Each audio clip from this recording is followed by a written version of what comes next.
लाहौर की जब हम बात करते हैं तो लाहौर में कराची के बाद वर्टिकल का एक बहुत कॉन्सेप्ट कामयाब होता जा रहा है और जो लाहौर की आवाम है उन्होंने एक्सेप्ट कर लिया है वर्टिकल को, वर्टिकल लिविंग को। और वैसे भी शॉर्टफॉल है घरों का बहुत सारा, पूरे मुल्क में ही है।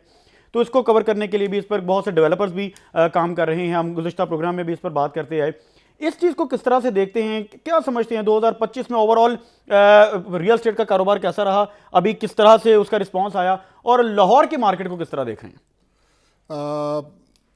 रिजवान भाई, ये एक बड़ा खुशआइंद ट्रेंड है जिस तरफ आपने इशारा किया है कि ये वर्टिकल एक्सपेंशन है उसकी तरफ अभी तवज्जो दी जा रही है। शायद पहले ही हो जाना चाहिए था। जी, शायद बहुत पहले हो जाना चाहिए था, लेकिन हमारे लोग जो है ना, उनकी कुछ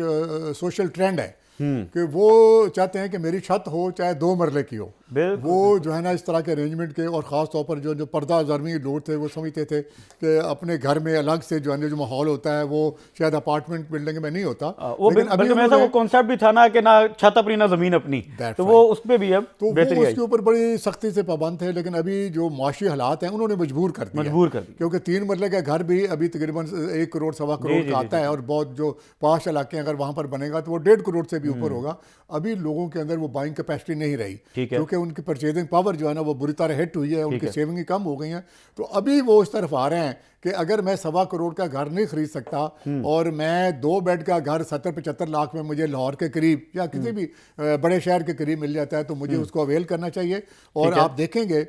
with the passage of time Karachi में चूंकि ये कल्चर बहुत ज़्यादा है, इस्लामाबाद में भी कल्चर बहुत ज़्यादा है, अपार्टमेंट में रहना ज़्यादा कंफर्टेबल है, ज़्यादा सिक्योर है एज़ कम्पेयर टू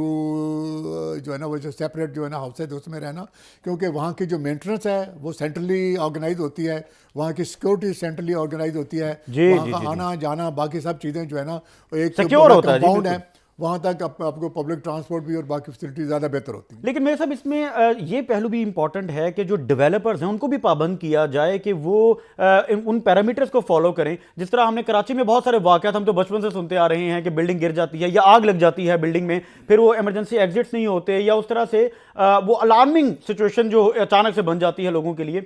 तो बड़ी हादसा भी होते हैं। तो इस तरह के कुछ पैरामीटर्स बनाए जाएं कि जो डेवलपर्स हैं, जो बिल्डर्स हैं, उनको भी पता हो कि उन्होंने कंस्ट्रक्शन मटेरियल जो है और कंस्ट्रक्शन क्वालिटी को मेंटेन रखना है।